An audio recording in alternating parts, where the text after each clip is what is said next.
There is a kind of strength that can only be built in a room with no witnesses, not the strength people applaud on social media, not the strength that gets a comment section cheering you on with fire emojis.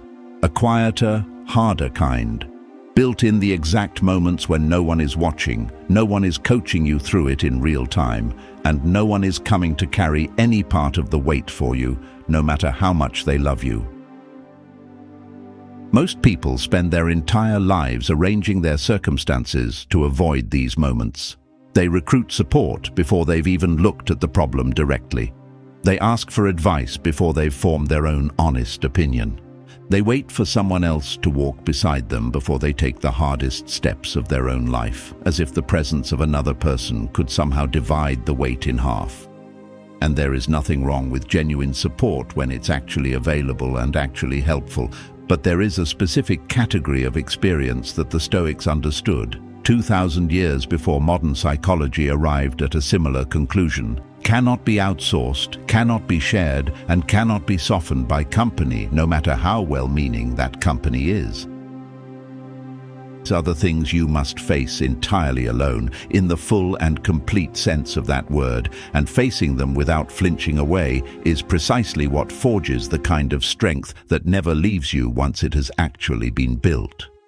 Today, I'm going to walk you through 12 of them. Not abstract philosophical concepts to admire from a distance, but specific recognizable moments that you have almost certainly already encountered or are encountering right now, whether you've named them or not. Stay until the end, because the 12th item on this list is the one that quietly gives every other 11 their actual meaning, and without it, the rest of this video is just a list of hard things rather than a path toward something permanent. Welcome back to Accent Stoic, the place where ancient philosophy meets modern life. If you're new here, this channel exists to take the hard-won wisdom of Marcus Aurelius, Epictetus, and Seneca and turn it into something you can actually use, especially in the private moments no one else can walk through on your behalf, no matter how much they might want to. If that sounds like exactly what you need right now, subscribe, because what follows is going to name several things you have probably been avoiding facing directly. Let's begin. 1. Your own fear. Nobody can feel your fear for you, and nobody can fully talk you out of it either, no matter how many reassuring words they offer or how much evidence they present that things will probably be fine. Epictetus, who spent years of his life enslaved with no control whatsoever over his own body or circumstances, understood that a person's relationship to fear is the one truly private battlefield they will ever occupy. He taught that we are disturbed not by events themselves, but by our own judgments about those events, and fear is simply a judgment repeated on a loop, insisting that something you cannot yet see clearly is going to destroy you. Face this alone, because reassurance from someone else, however sincerely offered, does not actually dissolve fear at its root. It only delays the moment you eventually have to look at the fear directly and examine what it's actually made of. Sit tonight, alone, with whatever you are currently afraid of. A diagnosis, a conversation you've been avoiding, a decision whose outcome you cannot predict. And ask yourself honestly, without anyone else's voice in the room, is this fear protecting me from something genuinely real? Or is it simply a story I have not yet had the courage to examine closely enough to see through completely? 2. The gap between who you are and who you claim to be. Marcus Aurelius kept a private journal for exactly this purpose, a space where no audience existed to perform for, where the only honest question available was, who am I, actually, beneath the version of myself I present to other people every single day? This gap exists in every single person, without exception, and it can genuinely only be measured alone, because the moment another person enters the room, most of us instinctively begin performing the version of ourselves we would prefer to be seen as, even with people who love us unconditionally. Facing this gap, honestly, in complete privacy, is uncomfortable in a way that company can actually interfere with rather than help. A friend offering encouragement, however kindly meant, can quietly let you off the hook from the harder, more precise self-examination that only happens when nobody is there to soften the verdict. Give yourself the discomfort of that private audit tonight. Write down, honestly, 3 specific ways the person you actually are right now differs from the person you present publicly. It's uncomfortable. It's also the only mechanism by which that gap ever actually begins to close. 3. Grief in the specific shape it takes for you extensively and compassionately to grieving friends throughout his life. And even he, a man renowned for his composure, acknowledged openly that grief has a private architecture entirely unique to the person carrying it, one that no template, no 5-stage model, and no timeline borrowed from someone else's experience ever quite matches. People can sit beside you in grief, and their presence genuinely matters more than most people in the middle of loss are able to fully appreciate in the moment. But the actual internal reckoning, the specific and particular shape your loss takes as it moves through you, is something only you can walk through, because it is happening inside a mind and a history that belongs entirely to you.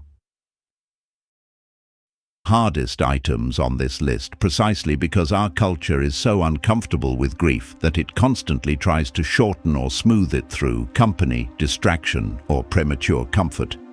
The Stoics did not deny grief or demand its suppression. Seneca himself grieved deeply and openly. What he understood was that grief needed to be walked through honestly in its own time, rather than rushed past for the comfort of onlookers who simply wanted to see you smiling again sooner than your own heart was actually ready for. 4. The decision to change course. Every major redirection in a human life, leaving something that no longer serves you, beginning something uncertain, admitting honestly that a path you invested years in has quietly run its course, ultimately happens in a private moment of decision that no committee vote, no group chat consensus, and no pros and cons list compiled with friends can actually replace. You can gather input from people you trust. You can ask for advice from people who have walked something similar. But the actual decision, the moment you commit fully to a new direction, happens alone, inside you, in a manner nobody else can complete on your behalf, no matter how deeply invested they are in your outcome. Aurelius, when faced with the decision of how to handle a devastating betrayal from a trusted general during wartime, consulted his advisors, certainly. But the actual internal decision about who he was going to be in response to that betrayal, whether he would choose vengeance or mercy, was made entirely alone in the private territory of his own character, long before any public action followed from it. If these first 4 items are landing for you tonight, drop the word alone in the comments below. I want to know how many of you are recognizing right now which one of these you're currently facing in your own life. 5. The habit you know you need to break. Aurelius wrote that the soul becomes dyed with the color of its own thoughts, and every habit a person carries, whether constructive or genuinely destructive, is built through thousands of small private repetitions that almost nobody else ever witnesses directly. You can announce a habit change publicly, and sometimes that public accountability genuinely helps sustain the effort in the early days. But the actual moment of choosing differently, at 11 at night alone, when absolutely nobody would ever know if you quietly gave in instead, happens entirely alone, every single time, regardless of how many people know about your stated intention. Worth sitting with directly, because it explains why so many public commitments to change eventually fail, despite genuine, sincere intention at the outset. The public announcement was never actually the mechanism of change. It was, at best, a scaffold around the real work, which has always happened in the completely unwitnessed moment of private choice, repeated daily until the new pattern becomes as automatic as the old one once was. 6. Your honest assessment of your own effort. Easy to convince other people that you're trying hard at something, it is significantly harder to convince yourself alone in a moment of complete and unflinching honesty that your actual effort has genuinely matched what you are fully capable of giving. Epictetus taught that our own conduct is the one thing entirely within our control, which means, by direct extension, that it is also the one thing we cannot honestly evaluate through anyone else's eyes, because nobody else has access to the private knowledge of what you actually held back, what you actually gave, and where the gap between the two genuinely sits. Only you know, in the quiet of your own reflection, whether you have actually given a relationship, a project, or a goal your genuine full effort, or whether you have instead given a convincing performance of effort designed primarily to satisfy an external observer, including the observer you sometimes imagine watching from inside your own head. The discomfort of sitting with your own company. Seneca described people of his own era who would travel restlessly from place to place seeking distraction, entirely unable to bear their own company for even a short stretch of genuine silence. And he called this pattern a sickness of the soul, one that no amount of travel or added stimulation could actually cure, because the discomfort was never really about the location. This particular discomfort cannot be resolved by adding more people to the room, more noise to the background, or more scrolling to fill the silence. It can only be resolved by staying in the room, alone, deliberately, until the discomfort itself begins to soften on its own terms. Literally, this week, sit in a quiet room for 20 minutes with no phone, no music, no television, nothing to distract you from your own thoughts. Notice how quickly the urge to reach for something arises. That urge, and your willingness to sit through it anyway, is exactly the private territory this item on the list is pointing toward. 8. The full weight of a consequence you caused. You cause genuine harm to someone else, even unintentionally, there is a private reckoning that has to happen after any apology has already been offered and even after it has been accepted. The apology itself is a public, relational act. The genuine internal reckoning with exactly what you did, why you did it, and what it reveals about a pattern you might need to address is not public, and it cannot be delegated to anyone else's forgiveness of you, no matter how generously or quickly that forgiveness arrives. Marcus Aurelius wrote at length about examining his own faults honestly, without cruelty toward himself, but also without convenient excuse, precisely because he understood that this specific reckoning only happens fully in solitude, after the social transaction of apology and forgiveness has already concluded. 9. The decision to forgive someone who never apologized. Forgiveness, in the Stoic sense, is not primarily a transaction that requires two willing participants. It is, at its core, a private release, something you do entirely inside your own mind, regardless of whether the other person ever acknowledges what they did, ever apologizes, or ever even recognizes that harm occurred at all. Marcus Aurelius, betrayed by a trusted general during one of the most difficult periods of his entire reign, chose mercy privately, within his own character, long before any public resolution to the conflict ever arrived. This decision happens alone, by necessity, because unlike an apology, it does not depend at all on the other person's participation, their awareness, or their willingness to engage with what they did. We are past the halfway point now. Everything from here builds toward the item that gives the previous 11 their actual weight and meaning, rather than leaving them as simply a difficult list to have survived. If you've made it this far, drop the word strength in the comments. I genuinely want to know which one of these is already resonating with you tonight, of everything we've covered so far. 10. The honest confrontation with your own mortality. Memento mori, remember that you will die, was practiced by the Stoics as a deeply private discipline precisely because no one else can ever complete this particular reckoning on your behalf, regardless of how close they are to you. Others can remind you of your mortality, gently or otherwise, but the actual internal confrontation, the specific moment you genuinely sit with the fact of your own finite time and allow it to reorganize what actually matters to you, happens in solitude, usually at some quiet hour when no one else is around to witness it happening.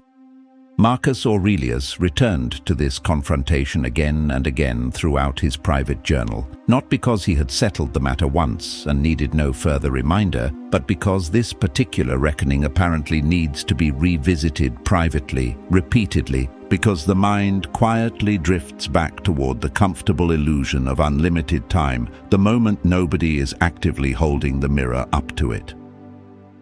11. Building trust in your own judgment. After enough advice has been gathered, enough opinions have been weighed, and enough voices have offered their perspective on a difficult decision, there eventually comes a private moment where you have to trust your own read of the situation over everyone else's combined input. Epictetus called this capacity prohairesis, the faculty of choice, and he considered it the very essence of human freedom, the one thing that could never be taken from a person under any circumstance, including his own years of enslavement. Nobody else can hand you this trust as a gift. It is built alone, one decision at a time, by proving to yourself privately and repeatedly that your own judgment is sound enough to genuinely rely on when it actually matters. Worth sitting with, honestly, because many people spend years gathering opinions specifically to avoid the discomfort of trusting their own judgment, mistaking the accumulation of external input for genuine decision-making, when in reality the accumulation itself has become a sophisticated form of avoidance. 12. The choice of who you become. Next, here is the final item, the one that gives the previous 11 their actual lasting weight. Every one of the 11 things before this, the fear, the private gap between self-image and reality, the specific shape of grief, the decision to change course, the habit you know needs breaking, the honest assessment of your own effort, the discomfort of your own company, the full weight of a consequence you caused, the decision to forgive without receiving an apology, the honest confrontation with mortality, and the trust built in your own judgment, ultimately feeds directly into a single private decision that only you and absolutely nobody else can ever make. Who you are choosing to become from this exact point forward. Aurelius wrote that very little is actually needed for a genuinely happy life, and that it is entirely available within yourself, in your own way of thinking, regardless of your circumstances. Nobody else can make this final choice on your behalf, no matter how much they love you, no matter how much wise counsel they offer, and no matter how badly they might wish they could carry this particular burden for you. It is made alone, usually quietly, often without anyone else even knowing the precise moment it actually happened. And it is this specific choice that ultimately determines whether everything faced before it on this list was genuinely building toward something permanent, or whether it was simply survived without being transformed into anything lasting at all. Things. Your own fear, the gap between who you are and who you claim to be, grief in its specific and private shape, the decision to change course, the habit you know you need to break, your honest assessment of your own effort, the discomfort of sitting fully with your own company, the full weight of a consequence you personally caused, the decision to forgive someone who never apologized, the honest confrontation with your own mortality, the slow building of trust in your own judgment, and finally, the private choice of who you become next. None of these 12 things can genuinely be outsourced to someone else, and none of them are made meaningfully easier by trying to avoid the solitude each one actually requires. Marcus Aurelius, Epictetus, and Seneca each faced versions of every single item on this list, often with dramatically less external support than you currently have available to you right now, and they built something permanent and lasting precisely because they did not avoid the private reckoning each one demanded of them. Pick one item from this list that you already know, if you're honest with yourself, that you've been quietly avoiding.